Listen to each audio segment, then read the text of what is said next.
Happy Yom Teruah, Israel.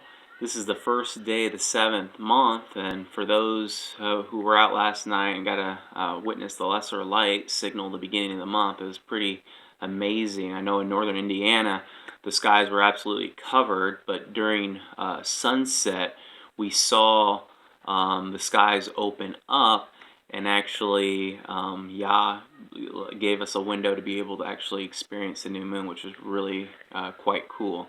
So that was kind of exciting to just confirm that with us locally here in northern Indiana, and just to kick off this new year, and or I should say new cycle. It is tied into a civil year. A lot of people think, oh yeah, the spring and the cycles of the Moedim, but it is the turn of the year as well. And we read this in places in Scripture. I may have to put the reference below, but even Josephus talks about there's the ceremonial calendar, the spiritual calendar, and there's a civil calendar that ties into Shemitah cycles and the numbering of years.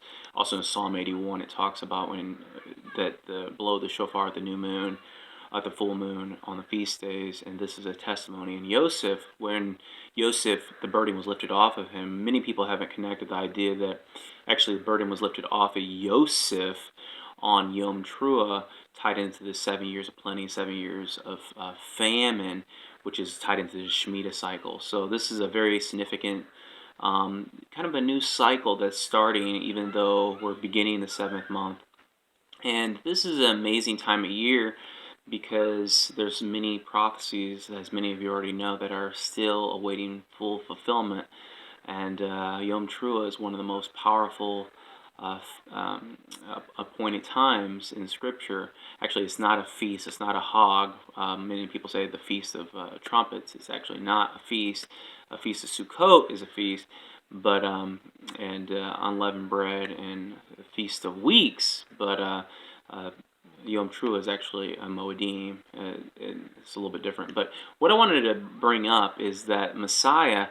A lot of people that are in the church, they have their calendar. It's kind of, many people don't understand that, they go to church on Sunday, they do Christmas, sometimes Easter, some do Halloween, some do Thanksgiving, some do every single man-made holiday you can think of, but they never do the Creator's appointed times. And this is interesting because when we go back and study the Scripture from the beginning, we find out that the Messiah, Yahushua Messiah, is Yahuwah in the flesh, literally. That He is the Creator from the very beginning. He was the one who's been talked with Abraham, that He was the one giving the Torah on Mount Sinai.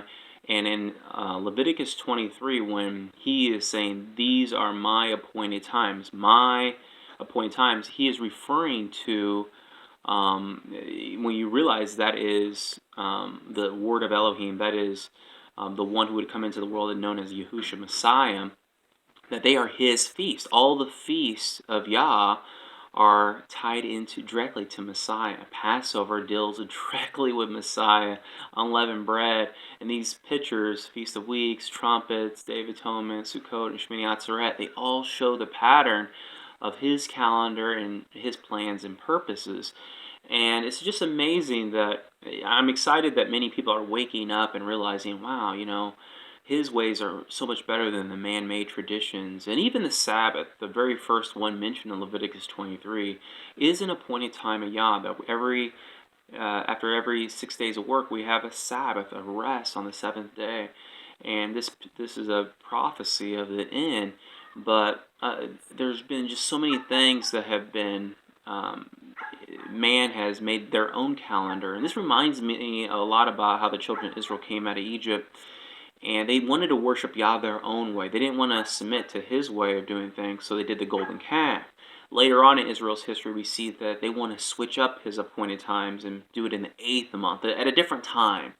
And in many ways, the modern church has just made up, for different reasons, whether it been Constantine changing the Sabbath to the first day of the week and made it a death decree if you actually kept the scriptural command, and just many of these other holidays that have nothing to do with the Creator, they actually have roots tied into paganism and different things that really dishonor the Almighty. So it's just exciting to see people's eyes are being opened up to His ways, His appointed times. And this time of year is exciting to realize, even like today is the anniversary not only of the birth of Messiah, but we await the future fulfillments of many other things. So while the world will be celebrating in months ahead Christmas and things like that, it's important to understand if you get in sync with the Creator and His ways, that you'll be able to celebrate many, many awesome things